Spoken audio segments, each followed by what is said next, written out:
in indirect costs. They think they're paying the guys $30 an hour. If I charge 35, I'm making $5 an hour on every guy.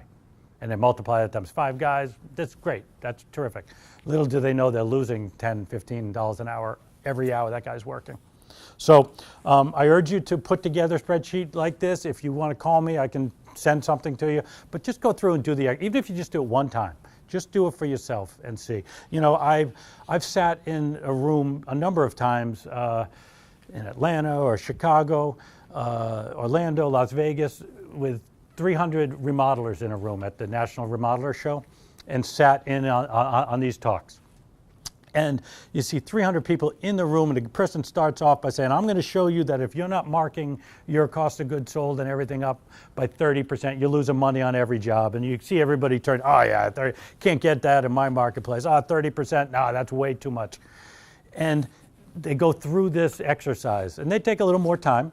It's, you know, it's a 2-hour seminar, and they go through and they pick somebody and they say, all right, tell me, your workman's comp, how much do you think you're paying for that? And either they probably don't know, and he says, it's this percentage, I'll put it up there for you. He takes it down, he goes through that labor burden, he goes through the indirect, helps the guy through, goes through here, puts it down, and you hear out of the 300 people in the room, you hear 250 of them go, like that, because they suddenly realize in that moment, the whole room, the air gets oxygen sucked out of the room. 250 people realize they're losing money every day.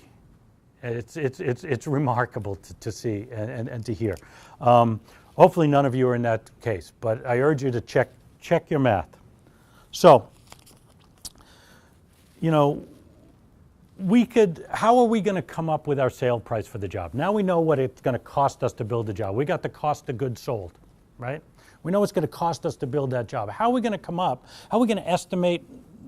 I call this estimating, but it's really what we're going to present to the client. What are you going to present? You've figured out how much it's going to cost.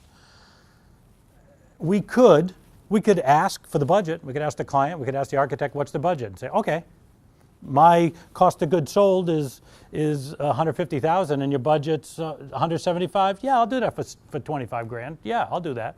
That's one way to do it. The other way would be to, you know, ask around to your competitors, maybe ask your friends, ask your lumber yard, your electrical supplier, ask them, what kind of markup are people getting? How much more can I make? What kind of profit? They'll give you a number. Those are ways to do it. You can ask around. You know, another story of my travels, I was down in Washington, D.C. at a Big 50 conference down there, and I was sitting at the reception night. I was sitting at a round table, having a couple of cocktails with some friends. Everybody's coming in from out of town. And behind me, I hear the discussion, which you hear a lot at NAHB events. They talk about 30%. They talk about 25%. I can't get that in my market. And the other guy's commiserating. Yeah, I know what you're saying. They're crazy. They're, you know. And the guy says, yeah, my market, I'm already the most expensive guy, and I'm marking things up 15%. I'm charging $40 an hour, and I'm marking things up 15%. And my clients are telling me I'm the most expensive guy they're talking to. Well, I hear the accent. The guy's from Charlestown. I can tell, right? He's behind me, but I know he's from Charlestown. And so I said, he's my marketplace. I couldn't help myself. I turn around. I want to be helpful. I really do. So I turn around and I say, hey, Bob Ernst. And he goes, oh, yeah, I've heard of you, yeah. He's obviously a member of NHB. He's there, but he doesn't come to the events. He doesn't come to the meetings. I said, I couldn't help but overhear you saying you're the most expensive guy in the marketplace. He goes, yeah, it's tough, man, because you know everybody's undercutting me all the time. I said, I couldn't help but hear you charge $40 an hour, 15%. And he goes, yeah, I know, right? And I go, we're charging $65 an hour and 30% markup on top of everything. And his face just went boom, you know, like this. I mean, it was amazing. It was just like getting hit in the face with a rock. Moral of the story is don't let your clients tell you, you know, how expensive you are. Don't let your architect. You might be the most expensive person you're talking to, but does it matter? Remember, A minus B equals C. It doesn't matter. General business practice doesn't matter what anybody else is charging. What do you need to charge? How much do you need to put in your estimates for these things? It's so important. You have to decide what it's worth. So if net profit, so I like to do it backwards. Instead of looking at, you know, sale price minus the cost of goods sold equals gross profit, so now I can tell whether I'm making enough money. I like to turn it around. I like to start my estimate this way. Net profit plus expenses equals gross profit. All right? Gross profit plus cost of goods sold, there's my estimate. That's what you're going to charge. That's what you're going to get. Start here. Start with what is it worth for you to be in business. All right? So we can plug some things, like any equation. We can plug some things in here. We already know the cost of goods sold, right? We can decide what this is, right? This is why you're in business instead of working for somebody else. You got to pick that number. How much do you, at the end of the day, you're going to pay yourself for your job. You're a salesperson, you're an estimator, you're a foreman, you're a carpenter, you're a laborer, right? You're a delivery person. Figure out what all of those things are worth if you had to pay somebody to do that, and pay yourself that, because you're really good, so you're probably on the upper end of the scale. But pay yourself for doing those things like you'd pay somebody else. And then, why are you doing? Why are you worrying at night? Why are you staying up late? Why are you, for that? What's it worth to you to have your own business instead of working for somebody else? Pick that number, whatever it is. So now you know what your cost of goods sold are. You know what your net profit is. What's left over, right? We need to know what the expenses are so we can get the gross profit. Once we get the gross profit, we can put that here and we know what our thing is. That is where I think the biggest issue comes in. You know, I'm going to show you a spreadsheet in a minute, and this is the spreadsheet that causes that lack of oxygen in the room. I don't suspect it to happen here, but it's really where the rubber meets the road. And you know, we're talking about estimating.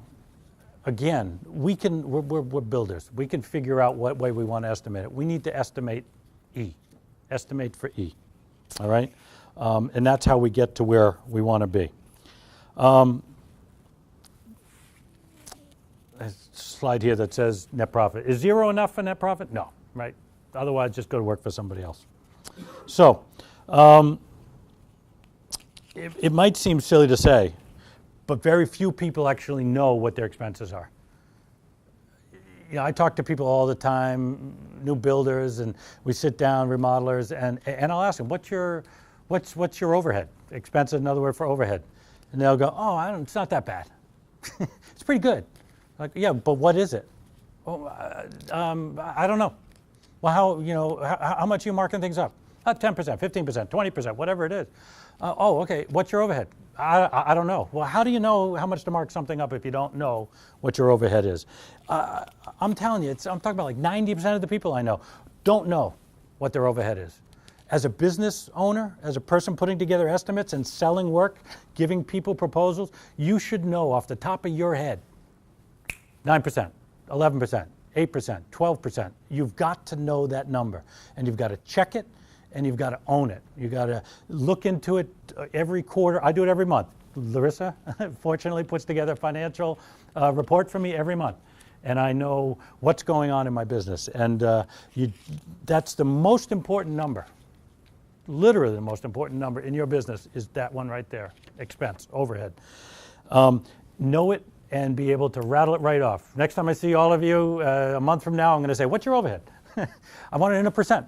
8%, 9%, 11%, whatever it is. And we'll tell you how to do that in a minute. You have to do that.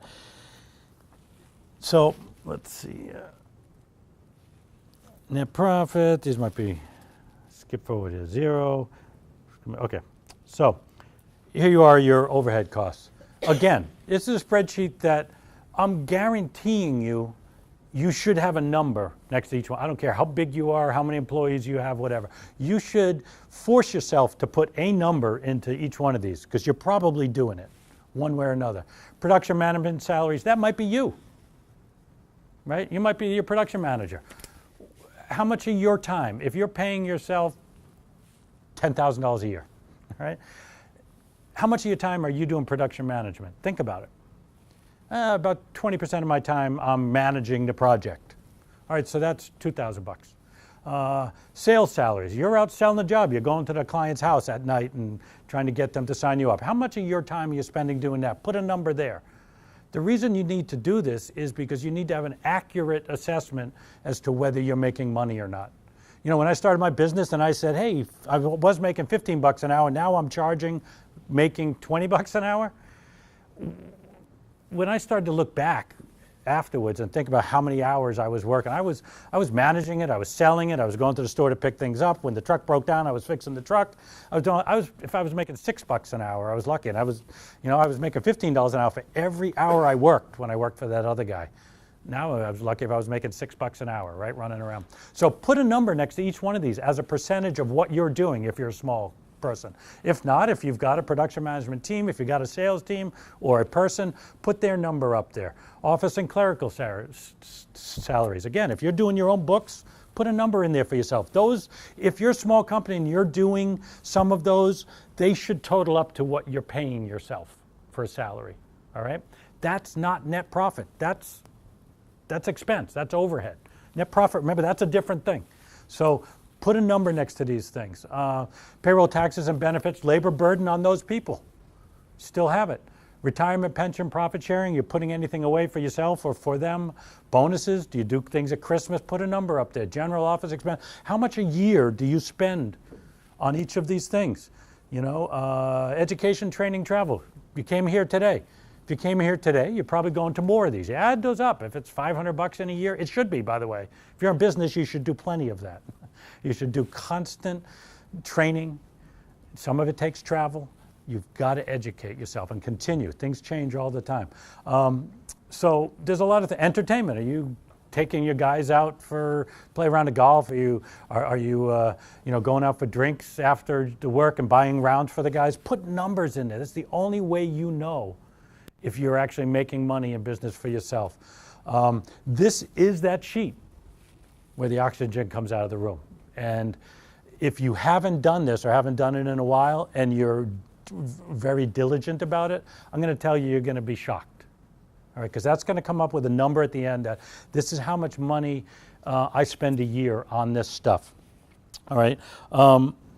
If you're doing more than one job a year, which most of us